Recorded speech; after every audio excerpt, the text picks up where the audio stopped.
So before I review this movie, I need to teach y'all a little something. In 1946, in the Texas-Arkansas border city of, well, Texarkana, there was a few killings throughout the spring by an unknown killer. And I guess the guy named Charles B. Pierce decided to adapt the killings, or what happened, for this movie, The Town That Dreads Sundown, released on Christmas Eve of 1976. And it's okay. There's definitely better out there. March 3rd, 1946, a young couple named Sammy Fuller and Linda Mae Jenkins park on a lover's lane when a killer, just named the Phantom Killer, attacks their car, rips Sammy out of the car, and brutalizes Linda, leaving her badly wounded. She crawls to the side of the road, desperately trying to get help. Deputy Norman Ramsey, played by Andrew Prine, is sent there to investigate, and they find that she was not raped, but that she was literally chewed on some of her sensitive parts. Yeesh.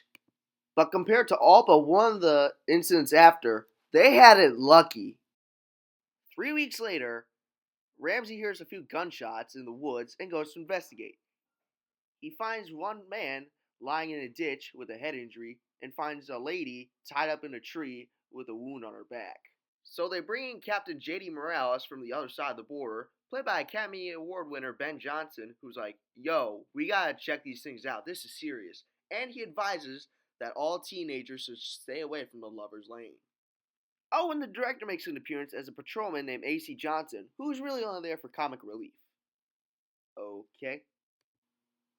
April 14th, 3 weeks after the last instance, senior prom had just let out, and a young couple named Peggy Loomis, who reminds me of Peggy Lee for some reason, and a dude named Roy Allen, her boyfriend, go out to the woods, even though police told them not to.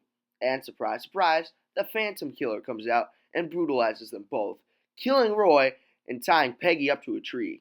Then, in the most comically morbid scene I've ever seen, he picks up her trombone, ties a knife to it, and plays it, stabbing her in the back repeatedly.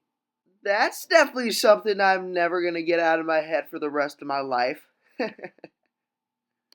Morales and Ramsey go searching throughout the entire town trying to find the culprit, but they all claim to be it or either not to be it, but either way, they don't find him. May 3rd, a woman named Helen Reed had just came home from the house and was doing her makeup while her husband Floyd was reading the paper. Then, a gunshot rings and Floyd collapses on the floor, dead. It turns out the Phantom Killer had tracked their location. He breaks into her house and shoots her in the face twice, but somehow she survives and escapes. She crawls away in a cornfield for a little bit until she's discovered by one of their neighbors. Fortunately, she survives. Panic spreads around town, and everyone reasonably doesn't want to be killed. So Ramsey and Morales track the killer down right by a passing train and shoot him in the leg, but they just narrowly miss him. It is unknown what happens to the killer afterward. It's a pretty good film, but at some points it can move too slow and other times way too fast. Like, come on, we just want even film. Overall, I give this one a 6.5 out of 10. Go check it out if you can. It's pretty decent.